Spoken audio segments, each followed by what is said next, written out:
Jangan tak bongkar-bongkar sampai ketahuan semua orang. Hari ini isu terus, kita tak mau panjang-panjang cerita, kita direct to the point. Benarkah Zahid Hamidi tidak boleh dikalahkan sebagai Presiden UMNO? Wah, ini satu soalan, ini satu isu yang paling hot di dalam isu pada channel ini kali ini. Benarkah Zahid Hamidi tidak boleh dikalahkan sebagai Presiden UMNO? Anda tentukan sekarang, Anda tekan komen. Sebab sebelum ini, bila saya komen tentang pemilihan parti UMNO, ada orang cakap, jangan kau peduli sangat dengan parti UMNO, peduli dengan parti yang lain. Aku nih antam je semua. Semua parti aku akan ulas. Semua parti aku akan ulas. Sebab, untuk pengetahuan kamu, channel ini adalah channel bebas. Tiada siapa-siapa yang kita akan sokong, sehinggalah benar-benar itu memuaskan hati kita. Siapa saja yang buat salah, kita ulas. Siapa saja yang buat silap, kita ulas. Siapa saja yang perlu dikritik, kita kritik. Hari ini kita bukan kritik, kita hanya memberikan sumbang saran, kita hanya memberikan cadangan, dan kita hanya akan komen. Adakah Zahid Hamidi betul-betul tidak boleh dikalahkan sebagai Presiden UMNO? Sebenarnya persoalan dia apabila ditanya soalan begini, siapa Zahid Hamidi sehingga timbul perkataan ini, tajuk ini. Zahid Hamidi tak boleh dikalahkan sebagai Presiden UMNO. Siapa Zahid Hamidi sampai dia tidak boleh dikalahkan Presiden UMNO? Kenapa dia tidak boleh dikalahkan? Dan apa kepentingan Zahid Hamidi sehingga dia tidak boleh dikalahkan sebagai Presiden UMNO? Ramai pemerhati politik mengatakan Zahid Hamidi memberikan cadangan ataupun MT UMNO, bukan Zahid Hamidi. MT UMNO telah mencadangkan bahawa calon Perdana Menteri PRU15 adalah Ismail Sabri. Namun Sabudin Husin mengatakan bahawa itu hanya gula-gula manis untuk Ismail Sabri. Dan aku katakan begini, Ismail Sabri harus hati-hati, kerana apa saja boleh berlaku. Sehingga beliau betul-betul sudah dilantik, barulah kita boleh percaya. Kerana seperti yang dikatakan oleh Sabudin, mungkin ada kebenarannya bahawa apa yang diberikan janji ini bukan jaminan, tapi ini hanya janji menurut Sabudin untuk mempercepatkan PRU15. Apa kepentingan PRU15 kepada Zahid Hamidi? PRU15 mereka mengharapkan kalau betul UMNO, Barisan Nasional, boleh menang, adalah harapan mereka untuk berkuasa semula. Tapi kalau kalah macam mana? Itu mungkin mereka lupakan. Tapi berlandaskan kepada keputusan PRN Johor, Melaka dan Sarawak, UMNO, Barisan Nasional beranggapan mereka sudah jago, boleh menang. Begitulah mungkin yang mereka rasa. Apa yang kita mau cerita lagi, sambung balik cerita, benarkah Zahid Hamidi tidak boleh dikalahkan sebagai Presiden UMNO? Kalau kita berbual-bual dengan pemimpin atau ahli UMNO yang merupakan penyokong kepada Ahmad Zahid Hamidi, mereka tanpa ragu-ragu akan mengatakan Presiden UMNO itu sukar dikalahkan jika dilawan oleh Perdana Menteri Ismail Sabri Yaakob. Hujah mereka, selain Zahid Hamidi dianggap mempunyai lebih ramai penyokong berbanding Ismail Sabri, sokongan daripada penyokong-penyokong Najib Razak dikatakan lebih menguatkan lagi kedudukan Presiden UMNO itu dalam mempertahankan jawatannya. Kata mereka, meskipun Ismail Sabri orang Pahang sama dengan Najib, tetapi bekas Perdana Menteri itu lebih memihak kepada Zahid Hamidi yang merupakan rakan seperjuangan sejak era pemuda UMNO pada tahun 80-an lagi.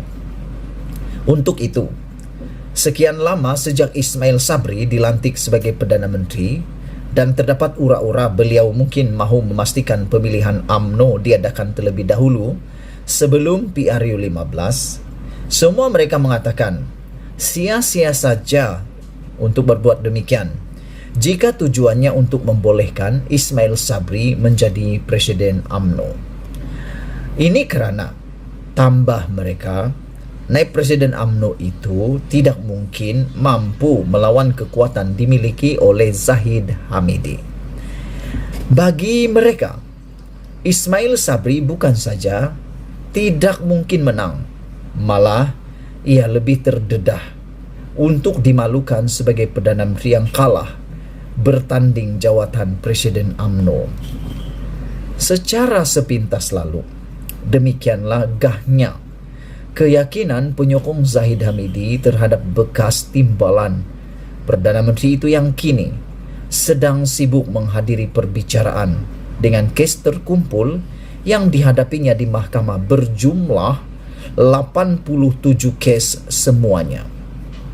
Tetapi, kenapa Zahid Hamidi sentiasa saja berusaha agar PRU 15 diadakan terlebih dahulu berbanding pemilihan UMNO?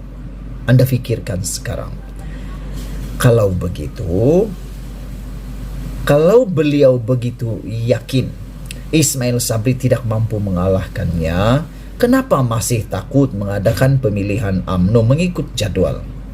Sedangkan tidak lama selepas menang pada 2018 dulu, beliau pernah berjanji tidak akan menangguhkan tarikh pemilihan yang tempo wajibnya ialah setiap 3 tahun.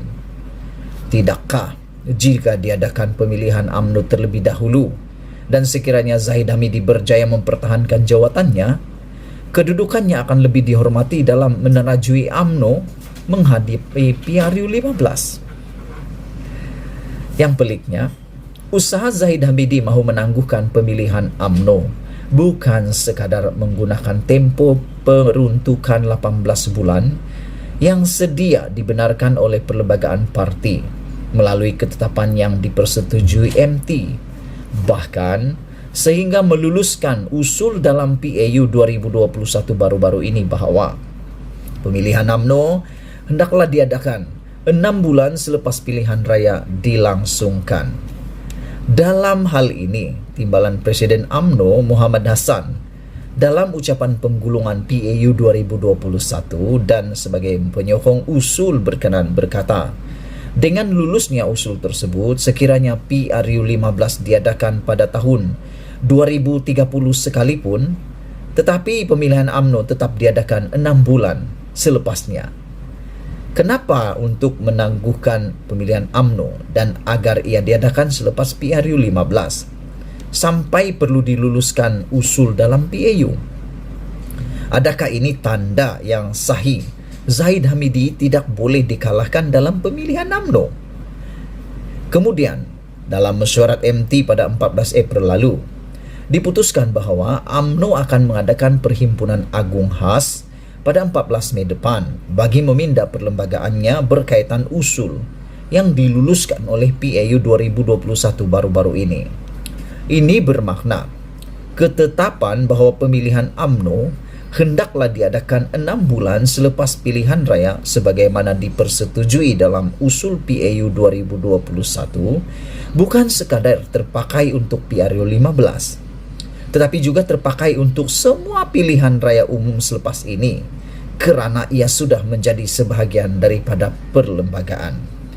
Maksud meminda perlembagaan ini ialah untuk mengikat Ismail Sabri sebagai pemimpin parti agar sentiasa akur dan patuh kepada perlembagaan UMNO dan tidak boleh sesuka hati cuba untuk melewatkan tarikh PRU 15 kepada tempo selepas pemilihan parti, sehingga ke tahap meminda perlembagaan untuk memastikan pemilihan UMNO tidak diadakan lebih dahulu berbanding PRU 15. Apakah ini juga hujah yang boleh pakai bahawa Zahid Hamidi benar-benar tidak boleh dikalahkan oleh Ismail Sabri Yaakob?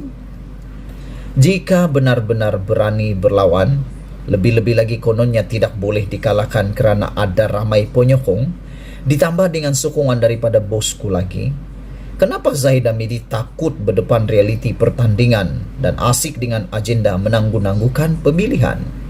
Atau beliau seorang pemalu untuk mengaku dirinya penakut? sabudinhusin.com. Sekian isu hangat petang ini. Kita jumpa lagi. Bye-bye.